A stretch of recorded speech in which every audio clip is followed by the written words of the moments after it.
শেখ হাসিনাকে ফেরত দেওয়ার বিষয়ে ঢাকার শেষ চিঠি খতিয়ে দেখছে দিল্লি। বুধবার দেশটির পররাষ্ট্র মন্ত্রণালয়ের মুখপাত্র রণধীর জয়সওয়াল এক ব্রিফিংয়ে এই তথ্য জানিয়েছেন। এ বিষয়ে কথা বলতে এবার আমাদের সাথে দিল্লি থেকে যুক্ত হচ্ছেন আন্তর্জাতিক সম্পর্ক বিশ্লেষক ডক্টর শ্রীরাধা দত্ত। আপনাকে স্বাগত জানাচ্ছি পূর্ব পশ্চিমে। শুরুতে যদি একটু জনাব রণধীর জয়সওয়ালের বক্তব্যের যদি সারসংক্ষেপ করতে চাই, তিনি তো আসলে তিনটি বিষয়ের কথা বলেছেন যে বাংলাদেশ সরকারের পাঠানো চিঠিটি ভারত পর্যালোচনা করছে, আর এখনো আসলে এ বিষয়ে তারা কোনো সিদ্ধান্ত নেয়নি এবং ভারত চায় যে বাংলাদেশে যে স্থিতিশীলতা রয়েছে সেটি বজায় থাকুক। তো তার আসলে চিঠির জবাবে যে বক্তব্য, সেটিকে আপনি কিভাবে পর্যালোচনা করছেন? দেখেন, ইস্যুটা তো খুবই একটু শক্ত কঠিন ইস্যু, না এমন না যে একদমই সোজা হ্যাঁ সোজা না ওরকম করে কিছু বলা যায়। এটার তো একটা রিকোয়েস্ট নিশ্চয়ই এসছে, সেই কারণে এটা যেটা উনি বলেছেন, যেটা নিয়ে ওনারা কথা বলছেন।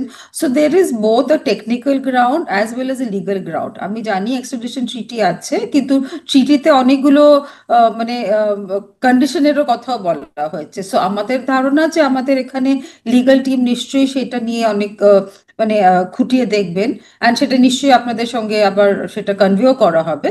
তো আবার টেকনিক্যালি তো অনেক কিছু কিরকম ভাবে প্রসেস হয়েছে, কি ব্যাপার, সেইগুলোও হবে। সো প্রসেসটা এক্সট্রাডিশন ট্রিটি থাকা সত্ত্বেও বা রিকোয়েস্ট আসা সত্ত্বেও কোনো জিনিসটাই ওরকম সিম্পল ভাবে করা যায় না, এটা কোনো দেশই পারে না। সেই সেই ডিটেলিং গুলো দেখতে হবে, and সেই বুঝে তারপরে দুটো team I am sure Bharatvarsha সেটা কনভে করবে, আপনাদের দিক থেকেও কিছু কোয়েরিজ থাকলে সেগুলো কনভে হবে। সো আমার যেটা মনে হয়, এক্ষুনি ওভারনাইট আমরা কিছু এক্সপেক্ট করা কথাটা ভুল হবে, কারণ জিনিসটা দেখিয়ে অনেক কিছু ভেতরে ঢুকতে হয়। তো সেরকম ভাবে আমি শিওর যখন ভারতবর্ষ একটা ইনিশিয়াল রেসপন্স তো দিয়েছে, তারা এটা খুঁটিয়ে দেখবেন সামনের দিনে।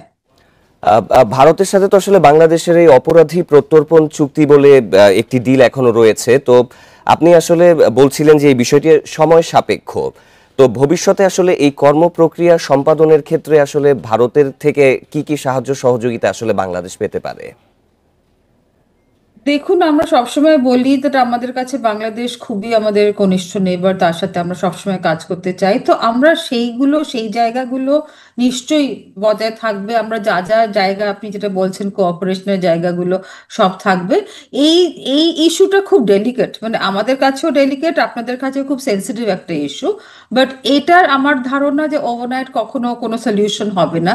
বাট আমাদের সম্পর্কটা আমি চাইবো, আমরা সবাই চাইবো, আমি আপনি সবাই, যে জিনিসটা মানে আমরা যেটা সবসময় বলি, সম্পর্কের মধ্যে পিপল টু পিপল কানেক্টটা বেশি দরকার। সেটাই আমরা চাই।